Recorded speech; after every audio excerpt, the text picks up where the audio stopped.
Yesus, terima kasih. Yesus, terima kasih. Yesus, Engkau sangat baik, teramat baik bagiku.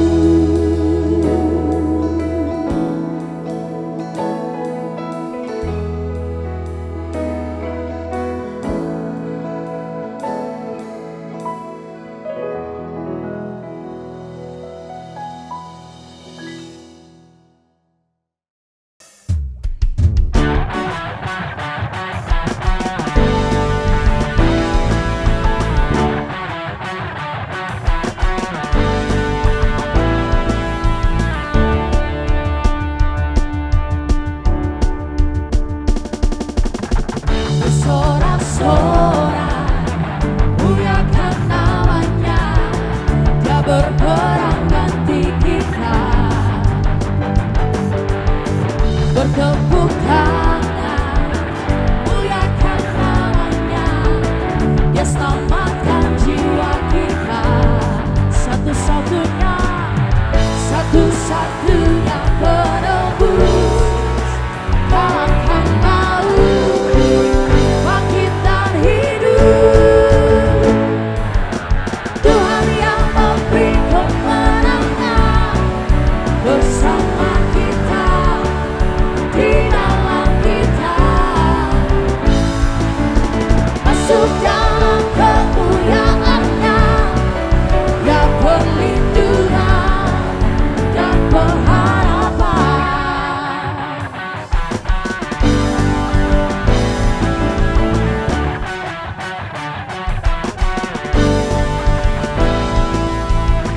Bersorak-sorak, muliakan namanya, Dia berperang ganti kita. Bertepuk tangan, bertepuk tangan, muliakan namanya, Dia selamatkan jiwa kita.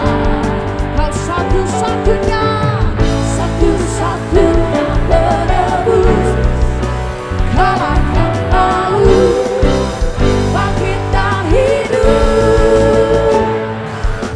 Tuhan yang memberi kemenangan bersama kita, di dalam kita.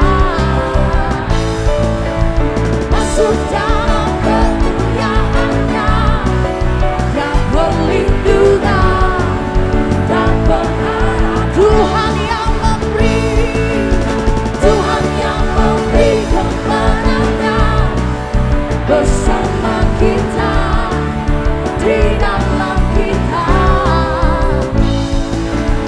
Masuk dalam kemuliaan-Nya, yang perlindungan dan pengharapan.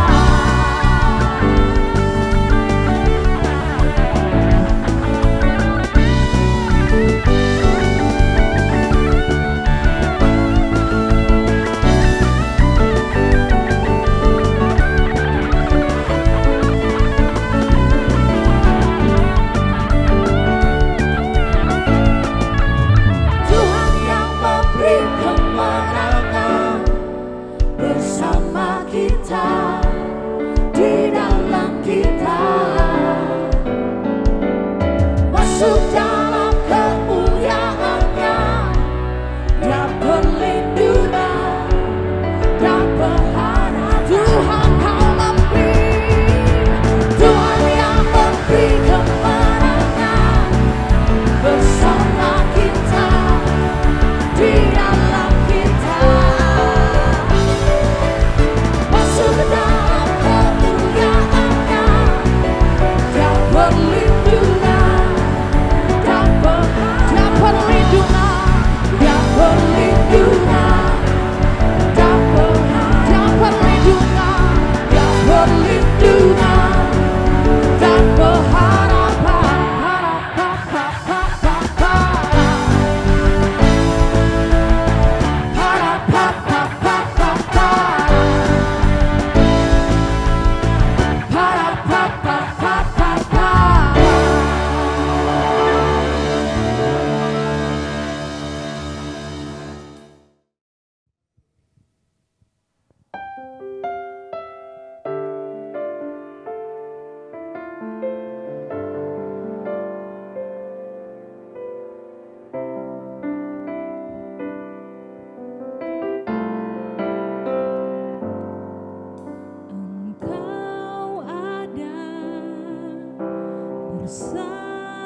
menyertaku di setiap musim hidupku. Tak pernah kau biarkan ku sendiri.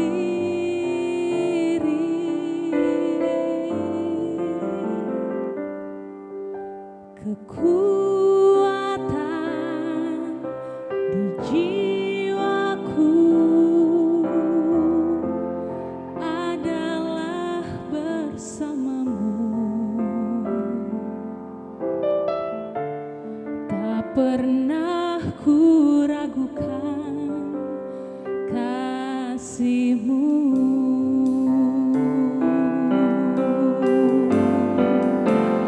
Bersamamu Bapa, ku lewati semua perkenanan-Mu yang teguh.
Shalom Bapak Ibu sekalian, dimanapun Anda berada, kita berjumpa kembali di dalam acara ibadah online bersama saudara-saudara semua yang dikasihi oleh Tuhan. Kita mengucap syukur kepada Tuhan oleh karena kasih karunia-Nya telah memimpin kita, memberkati, menyertai kita semua dalam kondisi apapun. Hendaklah kita semua tetap bersyukur kepada Tuhan, karena Tuhan baik. Kemurahannya sungguh nyata dalam kehidupan kita, di dalam pemeliharaannya yang sempurna. Tuhan Yesus memberkati kita semua saudara yang boleh bersama-sama beribadah pada hari ini.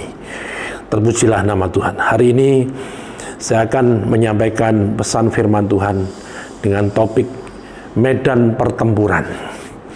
Melihat penularan yang sangat cepat, angka kematian yang begitu tinggi, dan daya rusak yang amat besar terhadap perekonomian semua negara kini menabuh genderang perang terhadap virus corona.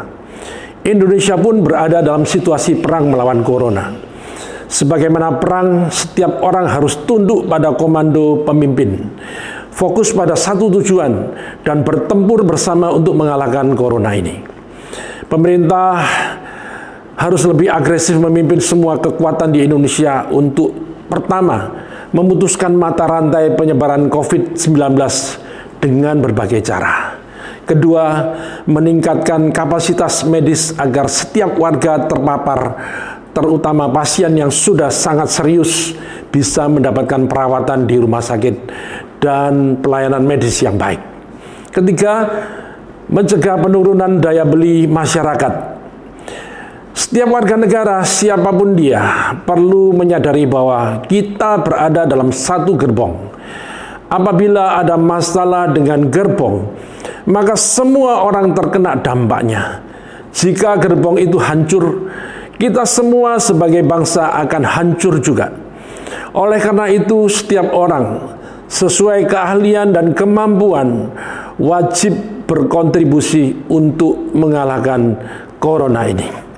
Bapak, Ibu, dan saudara sekalian yang dikasihi oleh Tuhan, dimanapun Anda berada, saat ini kita semua, yaitu seluruh manusia di dunia, sedang berada dalam kawasan medan peperangan atau medan pertempuran.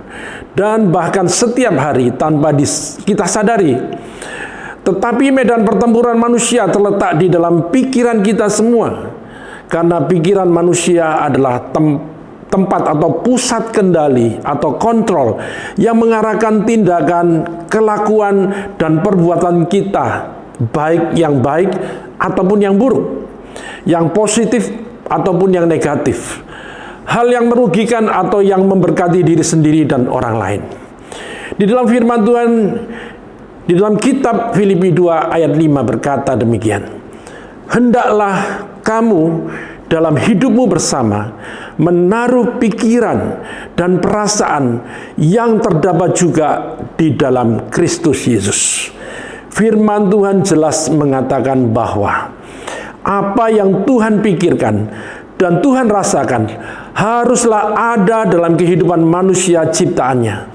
Inilah yang dikehendaki oleh Tuhan, agar setiap orang yang percaya melakukan hal yang sama seperti yang Yesus lakukan.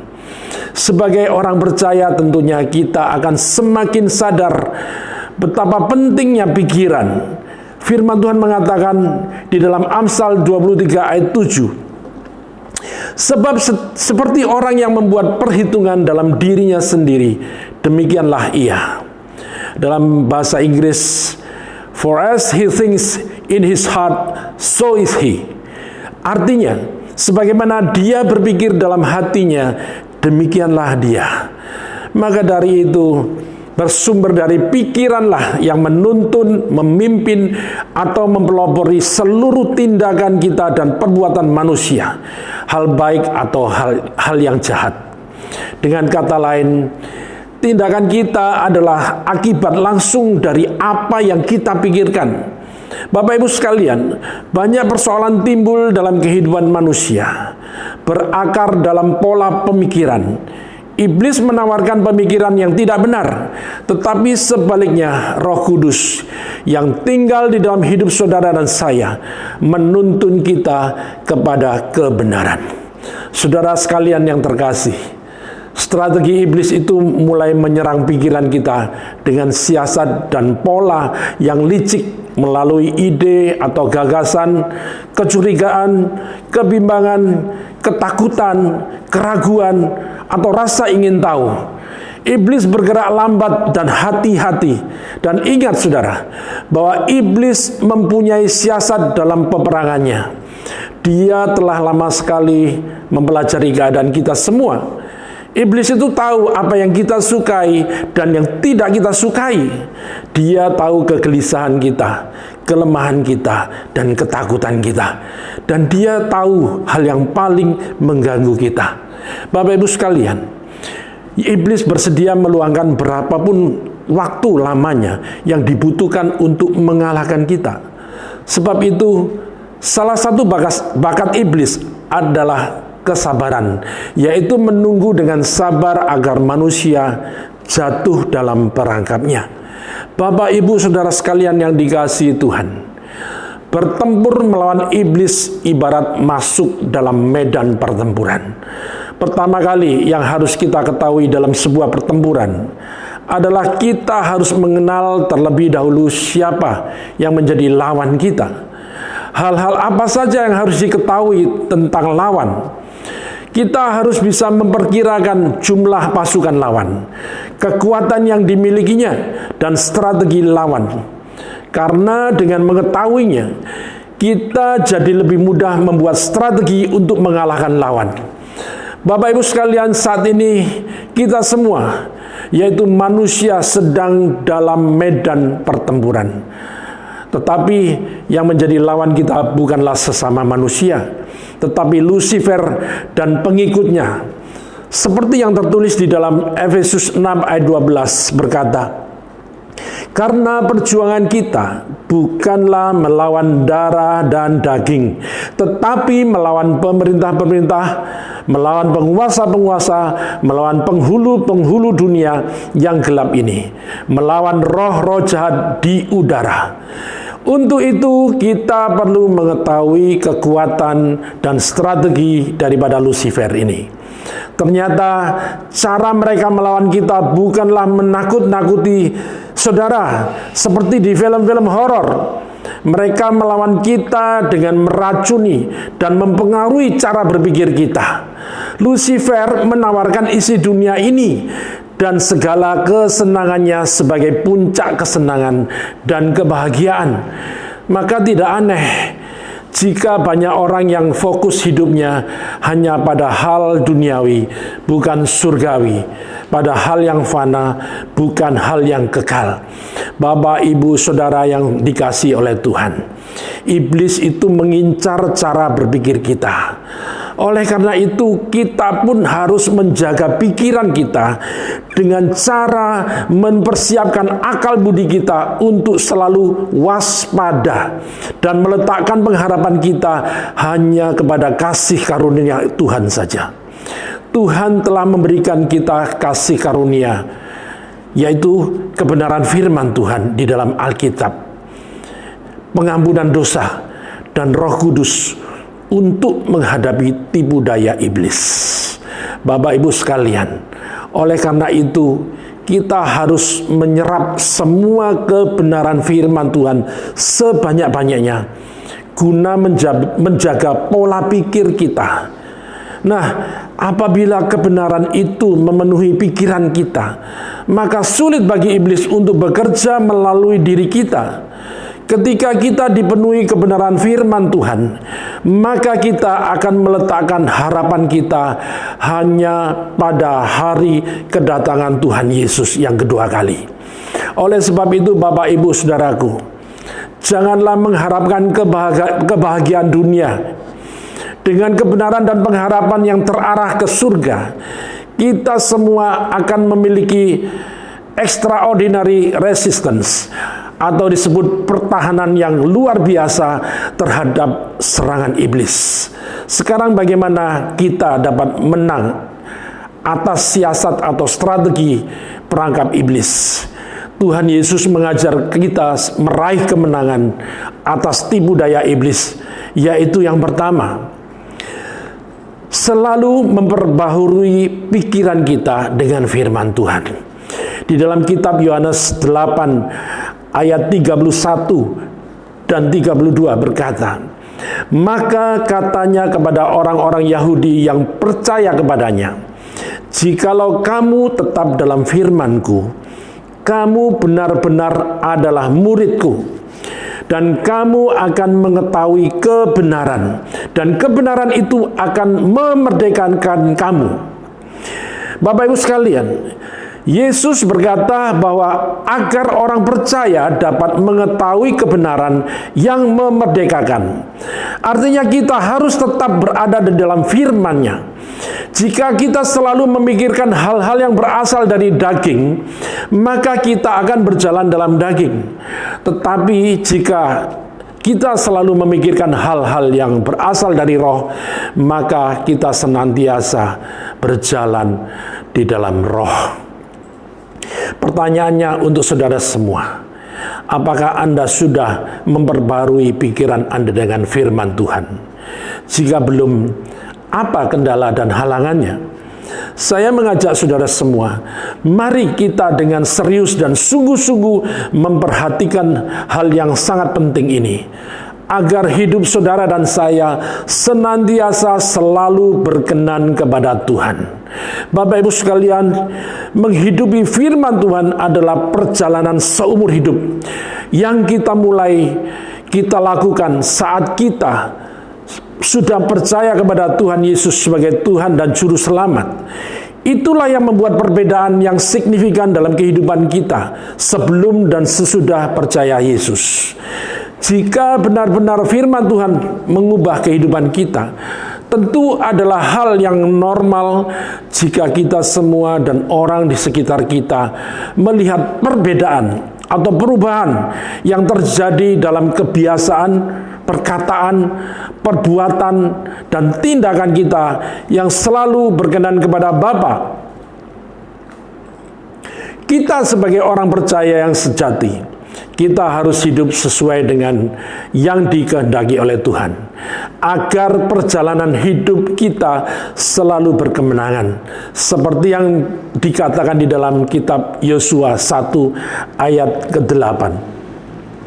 Janganlah engkau lupa memperhatikan kitab Taurat ini, tetapi renungkanlah itu siang dan malam, supaya engkau bertindak hati-hati sesuai dengan segala yang tertulis di dalamnya. Sebab dengan demikian perjalananmu akan berhasil dan engkau akan beruntung. Bapak Ibu sekalian yang dikasihi oleh Tuhan, poin yang kedua adalah selalu menggunakan senjata kuasa Tuhan. Di dalam kitab 2 Korintus 10 ayat 4 dan 5 berkata, karena senjata kami dalam perjuangan bukanlah senjata duniawi, melainkan senjata yang diperlengkapi dengan kuasa Tuhan, yang sanggup untuk meruntuhkan benteng-benteng. Kami mematahkan setiap siasat orang dan merubuhkan setiap kubu yang dibangun oleh keangkuhan manusia untuk menentang pengenalan akan Tuhan.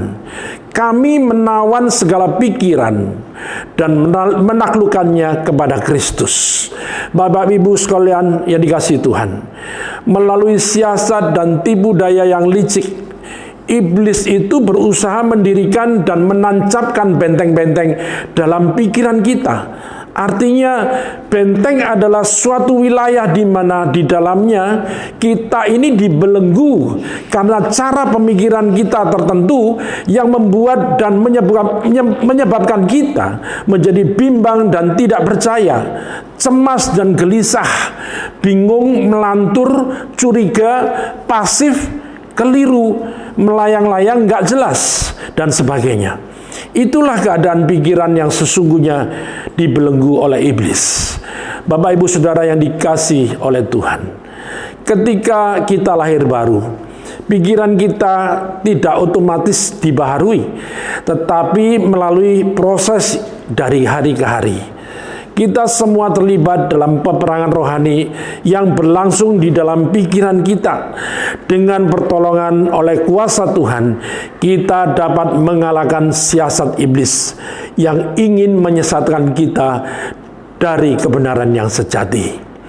Itulah sebabnya sangat penting jika kita ingin memberitakan kabar Injil kebenaran atau kabar baik kepada orang lain, hendaklah sebelumnya kita mendoakan orang tersebut agar pikirannya dimerdekakan dan mau menerima pengenalan kepada Tuhan. Saya mengajak saudara semua untuk dapat menggunakan fasilitas kuasa Tuhan yang dibutuhkan dan yang sudah diberikan kepada kita dengan gratis atau cuma-cuma.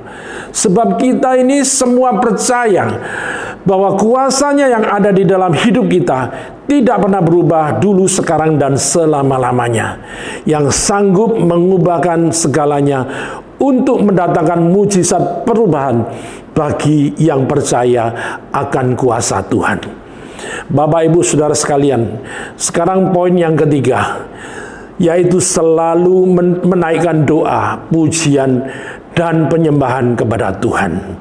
Di dalam kitab 2 Tawarik 5 ayat 13 berkata, lalu para peniup nafiri dan para penyanyi itu serentak memperdengarkan paduan suaranya untuk menyanyikan puji-pujian dan syukur kepada Tuhan. Mereka menyaringkan suara dengan nafiri, ceracap, dan alat-alat musik sambil memuji Tuhan dengan ucapan, sebab Dia baik, bahwasanya untuk selama-lamanya kasih setianya. Pada ketika itu rumah itu, yakni rumah Tuhan, dipenuhi oleh awan, yaitu awan kemuliaan. Di dalam Mazmur 22 ayat 3 juga berkata, Tuhanlah yang kudus, yang bersemayam di atas puji-pujian orang Israel. Artinya dengan doa, pujian, dan penyembahan berarti kita menjalin keintiman dengan Tuhan. Ingat Bapak Ibu sekalian, saat teduh adalah kebutuhan pokok kehidupan rohani kita. Bapak, Ibu, Saudara sekalian yang dikasihi oleh Tuhan, kita mengetahui di dalam perjanjian lama ada seorang raja yang bernama Yosafat. Pada saat ia dikepung oleh musuh-musuhnya, ia tidak mampu berbuat apa-apa. Yang dia lakukan adalah hanya menaikkan doa dan berpuasa. Dia menaikkan puji-pujian kepada Tuhan sampai musuh-musuhnya jatuh berkelimpangan dan kalah. Maka Raja Yosafat hanya menonton kuasa Tuhan yang sedang bekerja pada saat itu. Tuhanlah yang berperang, bukan Raja Yosafat. Sebab ada kuasa yang terjadi dari penyembahan yang ditujukan kepada Tuhan, penguasa langit, alam semesta dunia ini. Bapak, Ibu, Saudara sekalian yang dikasihi oleh Tuhan, sebagai akhir dari pesan kebenaran ini, Tuhan tidak pernah menelantarkan kita dalam keadaan tidak berdaya. Sadarilah sekarang bahwa ada peperangan yang sedang berkecamuk, yaitu di dalam pikiran yang adalah medan peperangan atau medan pertempuran. Tetapi kabar baik ialah Tuhan ikut berperang di pihak kita. Firman Tuhan mengajarkan kepada kita tentang apa yang harus kita pikirkan dalam mengisi waktu luang, yaitu memikirkan dan merenungkan firman Tuhan. Maka kita akan semakin banyak menuai dari firman itu, Bapak Ibu sekalian. Orang Kristen yang tidak merenungkan firman Tuhan akan menjadi lemah dalam menjalani hidup berkemenangan. Seseorang akan mendapatkan seberapa tekun yang dia lakukan untuk memperolehnya. Dengan banyak merenungkan firman Tuhan, maka kita dapat memperbaharui setiap pola pikiran yang salah dalam pikiran kita.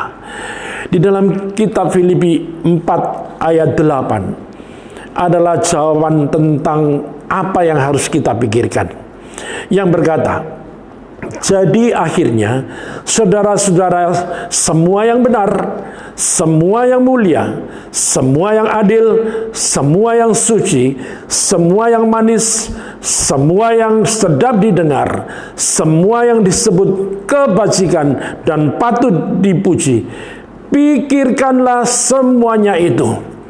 Bapak Ibu sekalian, langkah untuk menuju penyembuhan atau pembaharuan pikiran adalah dengan menyadarinya.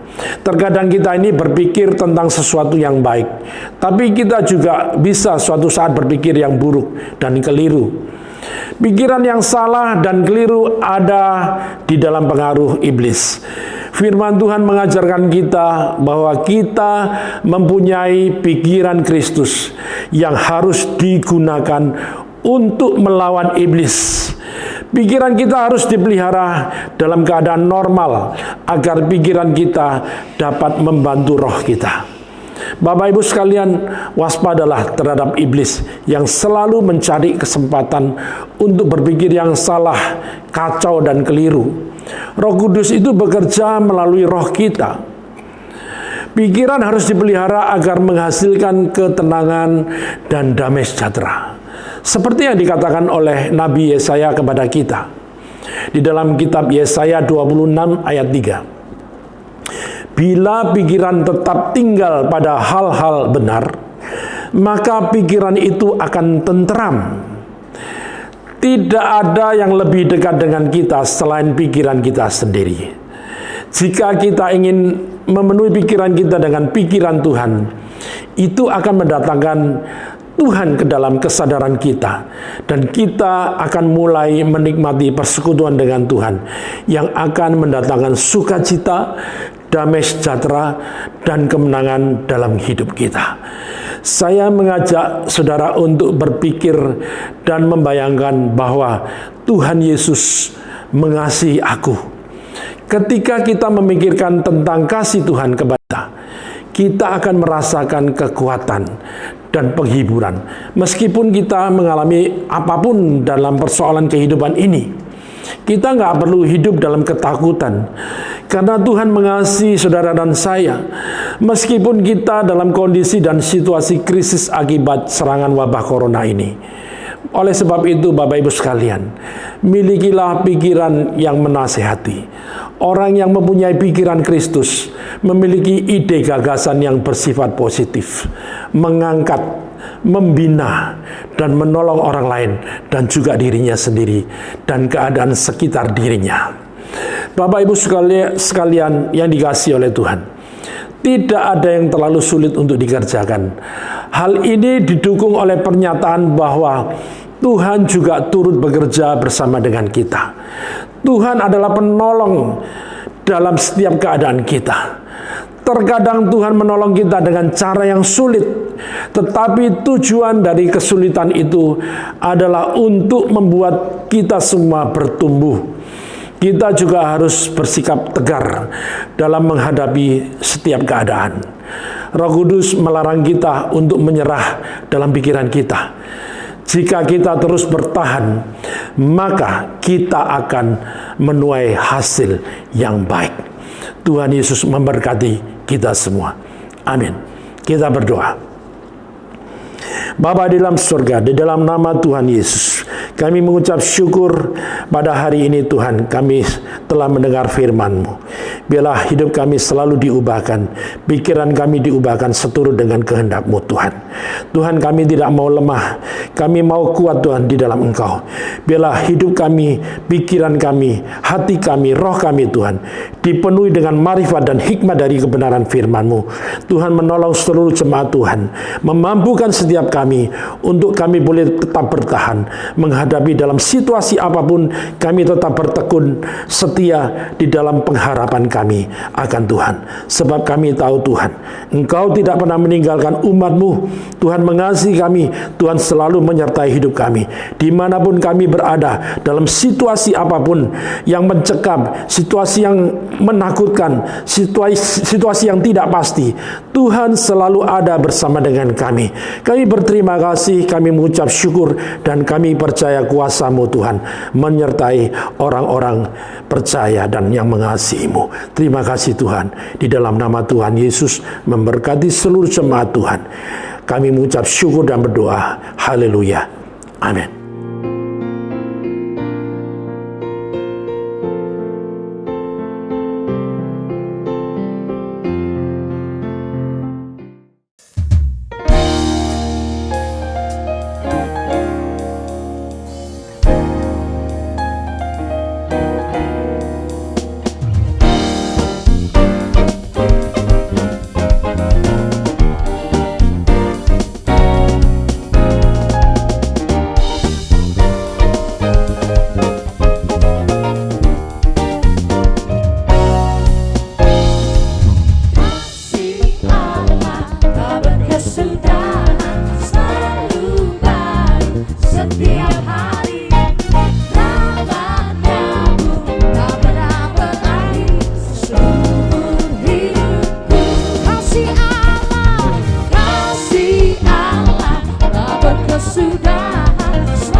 Mari Bapak Ibu sekalian, kita bersama-sama dan kita boleh mengakhiri ibadah online siang hari ini.